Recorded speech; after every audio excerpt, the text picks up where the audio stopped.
Hi all, and welcome to my first Leicester City video. Hopefully the first of many. I plan on making this a kind of regular thing. I also plan on bringing on guests and having chats, and preferably once I build up a bit of an audience to have a bit of a question and answer session as well.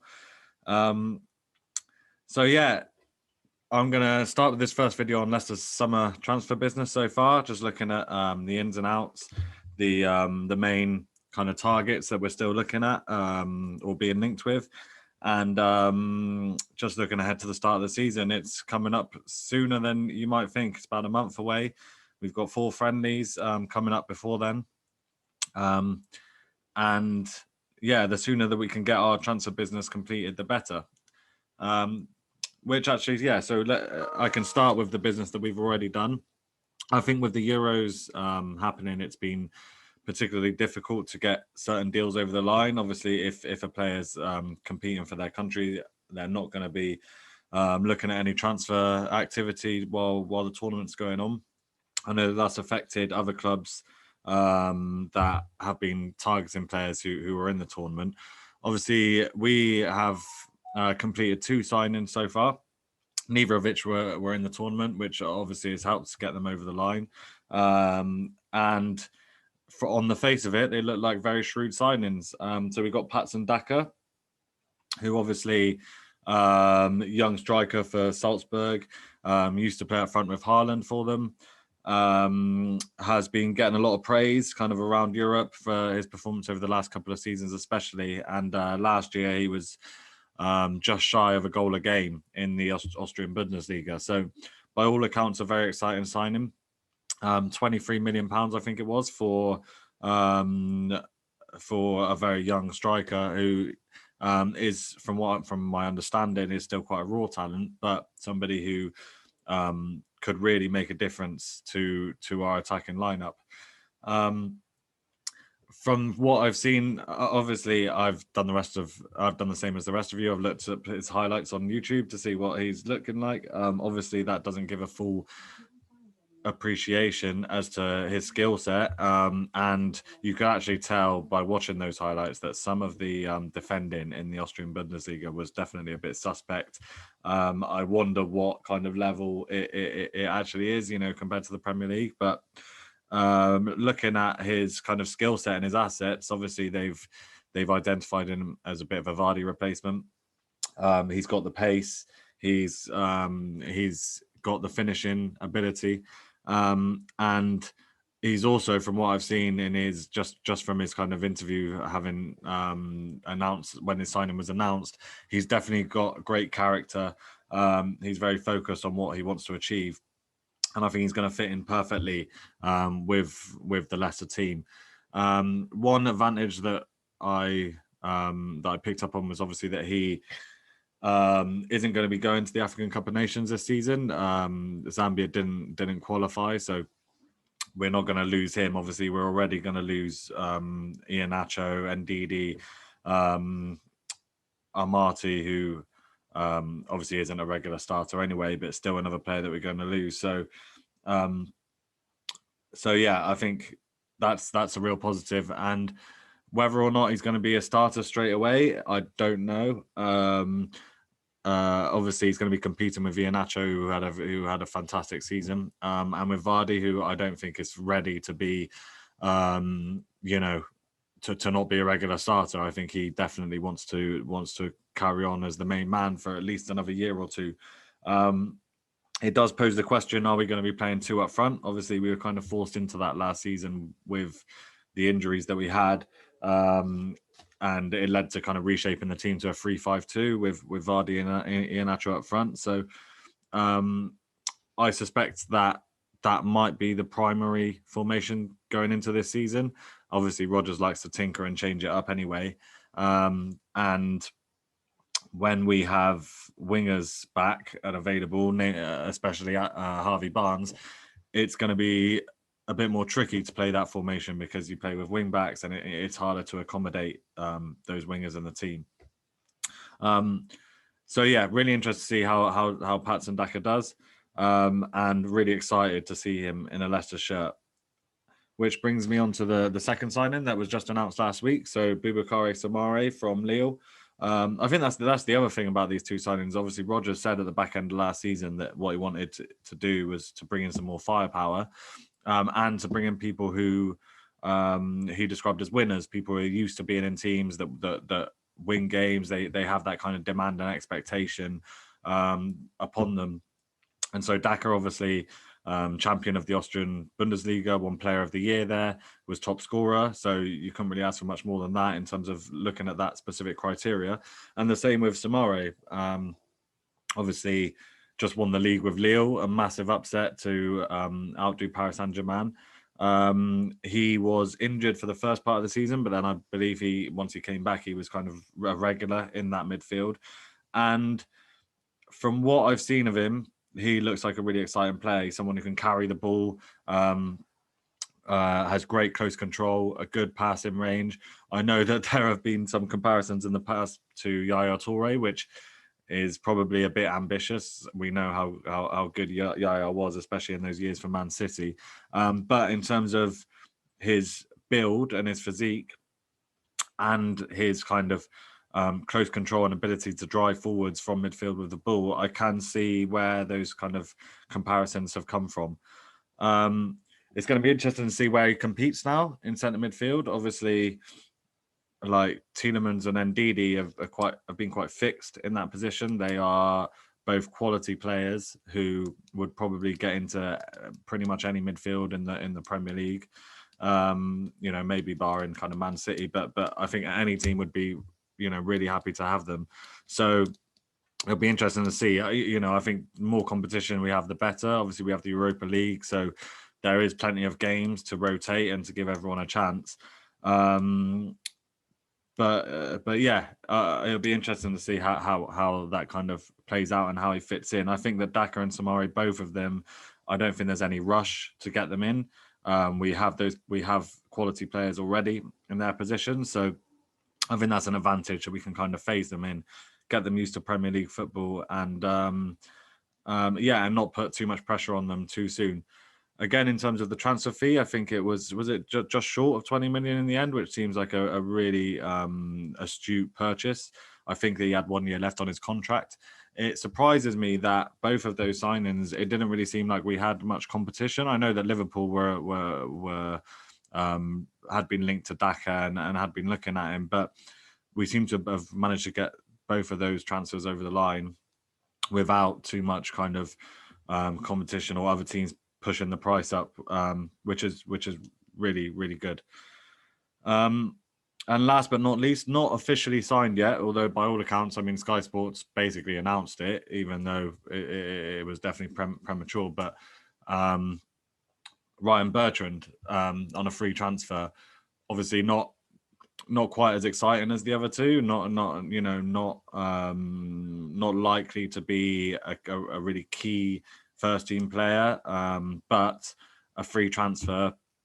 Has experience playing at a high level with Chelsea. Obviously, I think he did actually play in the Champions League final for Chelsea a number of years ago. So he does have that kind of big game experience. And, I think for a free transfer on a 2-year contract, it makes a lot of sense. We have Luke Thomas in that position, who obviously is still kind of, in the very early stages of his career and has a lot to learn, but he's also shown a lot of promise. And Brendan Rodgers has shown that he trusts him already.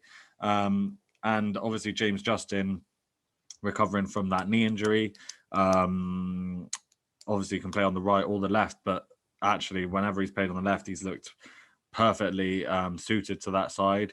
And I think probably established himself as the number one choice at left back, especially with Castagna kind of owning that place on the other side.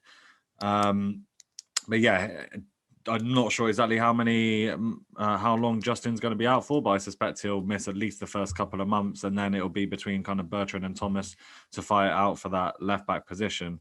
I think that Bertrand could potentially take it over Thomas. He is a quality player. He's definitely been one of Southampton's kind of top performers for a number of years.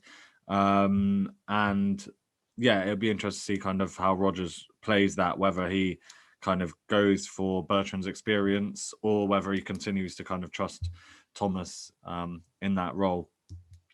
So yeah, that covers the kind of players that we've already got in or is coming in imminently. In terms of players that we've been linked with, obviously I've like the rest of us been keeping tabs, checking kind of the gossip every day and seeing kind of what we might be looking at in terms of the positions that I think that we might still need. I do think we could probably do with a centre back now that Wes has gone, especially if we're going to be playing three at the back. You know, at the moment we have you know, Soyuncu, Fofana and Evans, but beyond that, we don't really have much cover at centre back. Obviously, Justin played on the right side of the three, and so did Castagna, but they were kind of square pegs in round holes for me. Really, they're you know, that's not their natural position. You know, they are very effective at wing back, and I think that we do need one extra person to cover that. I mean, I just thought Benkovic is probably still knocking around the squad, but it's clear that Rodgers doesn't fancy him. He's not really made a success of any of his loan deals, and I don't think that he's well, I wouldn't say I don't think he's good enough because I haven't seen enough of him, to be perfectly honest, but I don't think that Brendan's happy with having him as a backup centre back. So I do think we need someone there. I also think that we need a right winger. Obviously Barnes has kind of nailed down that place on the left-hand side. On the right, we still kind of mix between, you know, a bit of Albrighton. We've had Ricardo up there on the right. I'm not sure if Daka can do a job out there. I don't think so. I think he is a natural centre forward, natural striker, playing on the last man. And to be honest, I think that ever since Riyadh left, and obviously, and it's going to be difficult to ever find someone on the same level as Riyadh, but having someone on the right who can cut in on the left, who can score goals, who can create, I think is something that's been missing for a long time. So, and looking at the players that we've been linked with, it looks like that's something that Leicester are trying to address at the moment. And then in terms of another position, if I had to pick one more, it might be centre attacking mid. Maddison is still the main man by all accounts. He blows hot and cold a little bit. I think his injuries kind of have played a part in that. But he's still going to be the main man. I don't think that Perez is going anywhere. And it's quite possible that Brendan's still happy with that, having Maddison up there, Perez as a backup. You've also still got Dennis Pratt in the squad, obviously, for how much longer, I'm not sure. But yeah, personally, I don't think that Perez has quite made it at Leicester. He works hard. He buys into the team ethos, but I just don't think he quite has the quality that we need, especially in that number 10 role. He kind of, you know, he's kind of adept at playing in different positions, but not a specialist in any of them, and certainly not a specialist centre attacking mid. So in terms of players that we've been linked with, so for that kind of right wing slot, obviously I've seen that we've been linked quite a lot with Domenico Berardi of Sassuolo, who obviously is in the Italy squad at the moment.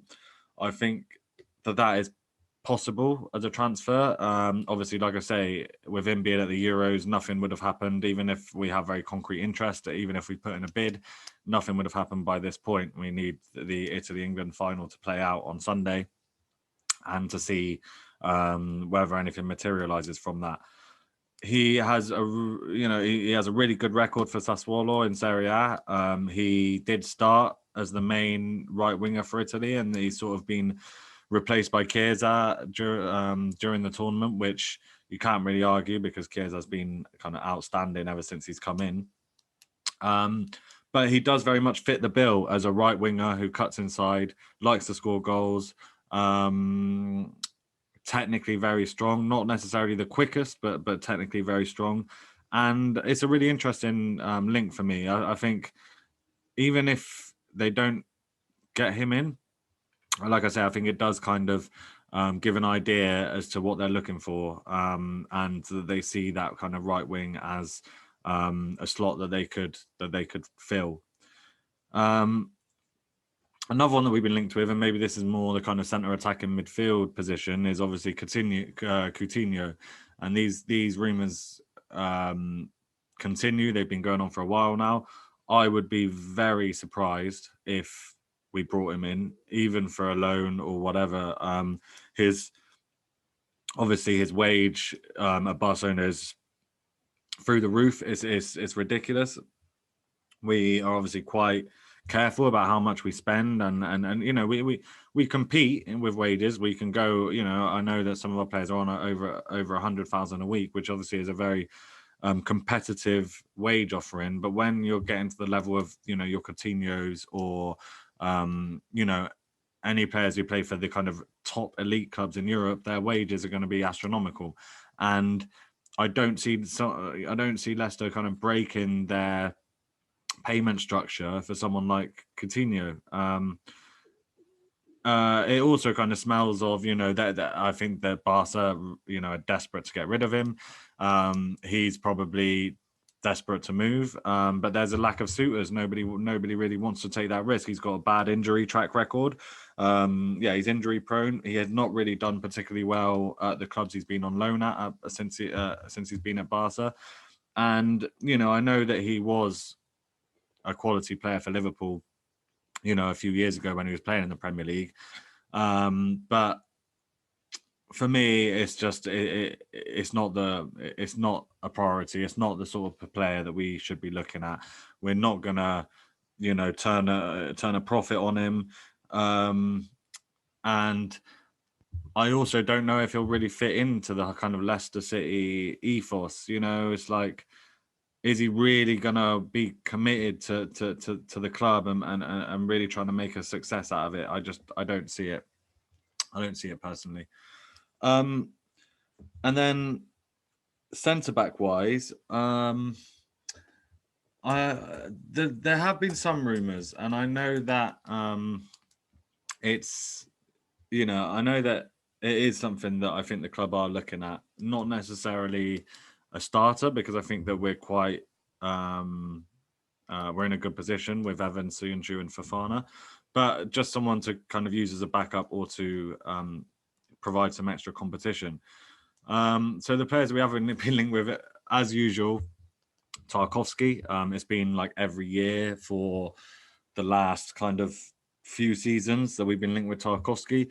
The price on his head always seems to be around the kind of 50 million mark. I don't think that we would pay that for him.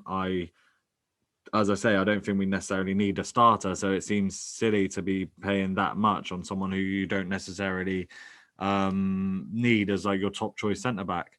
The other choice that's been floated about that probably makes a bit more sense is Ozan Carback. Obviously was a loan at Liverpool last year from Schalke. He did play quite a big part in that goal at the Walkers, at the King Power, when Vardy kind of got the tap in because of a mix-up between him and the keeper. But, you know, I think he did okay at Liverpool. He's still quite young, and he could be available at a cut price, what with, you know, being at Schalke and Schalke being relegated to the second division in Germany. So to me, I think that makes a bit more sense and is a possibility as someone that we could get in. It does worry me a little bit that Turkey's defence was quite suspect at the Euros, and that him and Söyüncü didn't exactly, you know, I think Söyüncü did do quite well, but, you know, I know people say don't buy or don't judge a player off the back of an international tournament, and there is a lot to be said for that. But I also think that, you know, you could, you know, call a spade a spade. If you see someone performing badly, then it doesn't fill you with confidence, or vice versa. If you see someone having a great tournament, then, you know, it heightens your interest. And one such player actually is obviously Damsgaard for Denmark. plays for Sampdoria in Italy. We have been linked. Again, maybe that is looking at that kind of centre attacking midfield role where we still have a gap. But I don't hold any weight to these rumours because like I say, it's off the back of a tournament. He's probably been linked with half of Europe by this point, especially after that free kick the other day. But he's 20 years old. He plays for Sampdoria in Serie A. I'm sure that he is looking to move on pretty soon. He would certainly fit into what we are looking for. And from what I've seen, he looks quality. Obviously, we did sign Dennis Pratt from Sampdoria, and that hasn't quite worked out. I think Serie A is not the best place for judging how a player's gonna perform in the Premier League. But he's someone who can play centre attacking mid. He can play on the right, and 20 years of old, so would definitely have resale value. I think that personally, I think that would be a really good kind of signing if that's what we decided to pursue. Mikhail Damsgaard. So that basically covers everything that's coming in or has come in already this summer, and kind of what we're being linked with at the moment. In terms of outs, just run through this. So obviously, no one has actually officially left yet. No, obviously, kind of Nigel Pearson's been mopping up a few of the kind of old stays now that he's at Bristol City. So I think they've signed Andy King, Matty James, and Danny Simpson. Obviously, Danny Simpson wasn't with us anymore anyway, but yeah, kind of those players that have been on the books for a long time, and kind of it was clear that the writing was on the wall that they were going to go. And obviously with Wes retiring and Fuchs leaving, I think that they were on quite high wages considering, after the Premier League title win, they were still with us then. They were all kind of given bumper contracts. So, I think that that's probably freed up quite a bit of the wage bill already, which is really good. But there still probably will, I'm sure there will still be some outs. A really obvious one is Gazal, who by all accounts performed amazingly at Besiktas last year. It's something like 18 assists in the league or something, but never did it at Leicester, never convinced the fans, never convinced me.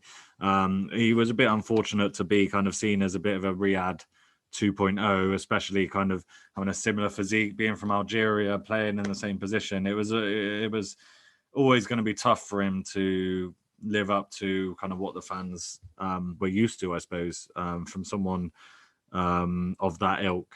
I know there's been a bit of difficulty. He's probably on higher wages than Besiktas are willing to pay, but it does look like he is going to be out of the door very soon.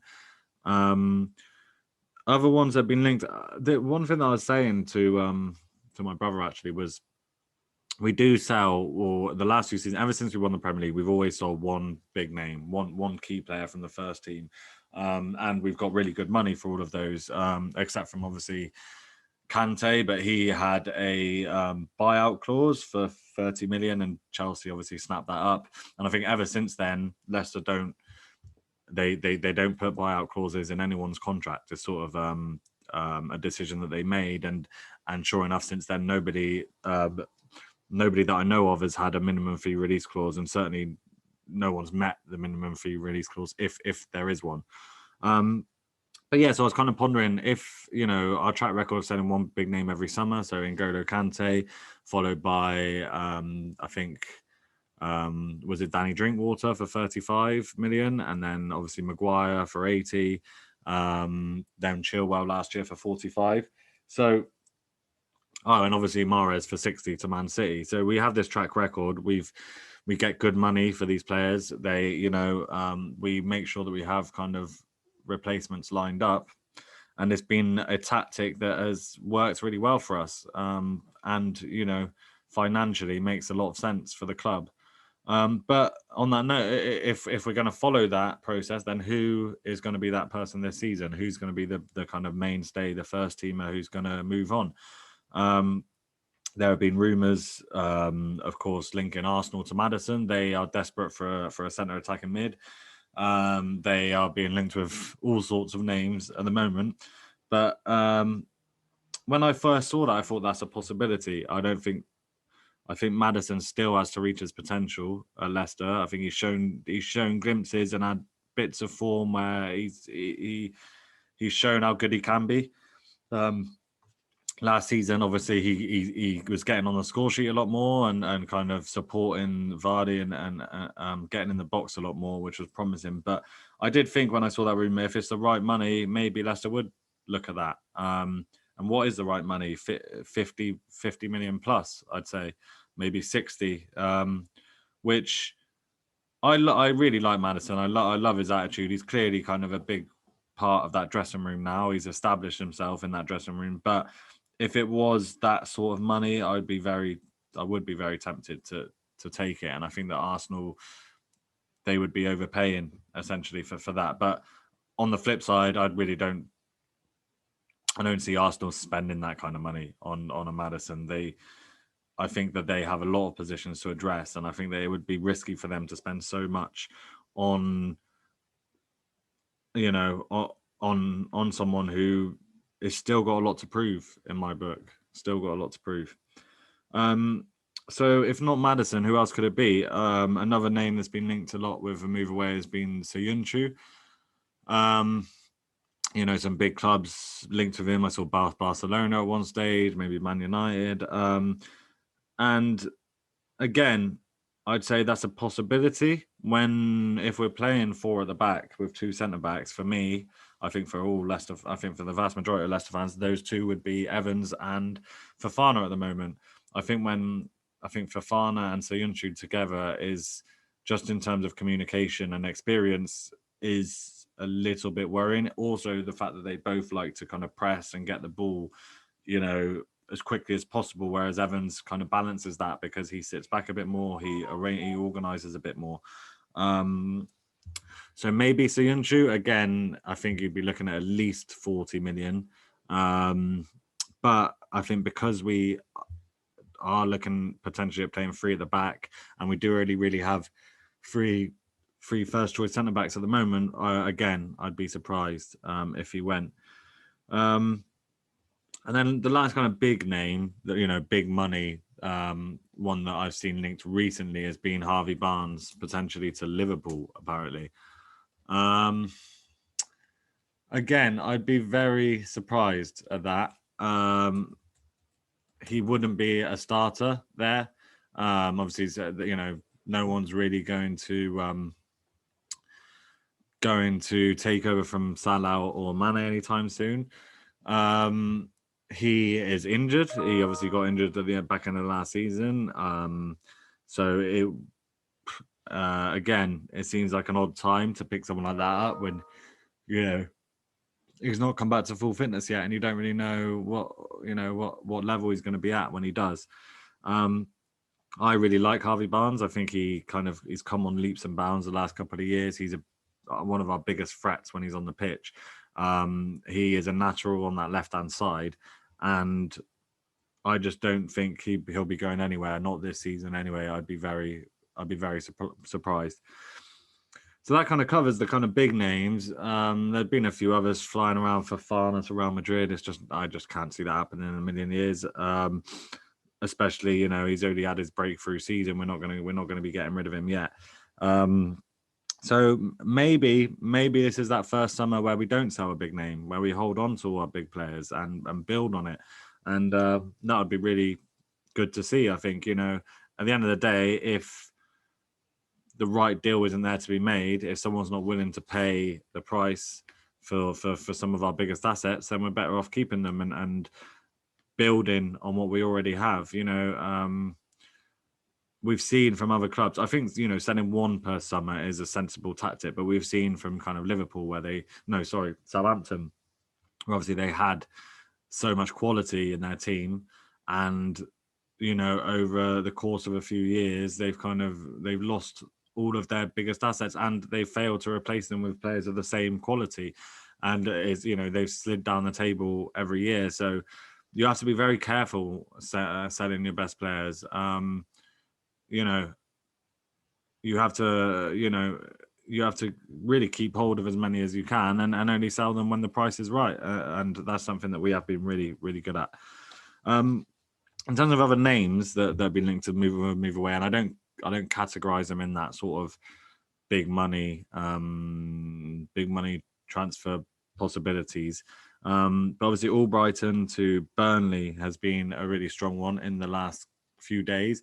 Albrighton, at the end of the day, he's a Leicester legend. He won the league. He's won the FA Cup. He was a free transfer. His work ethic is second to none. His professionalism is outstanding.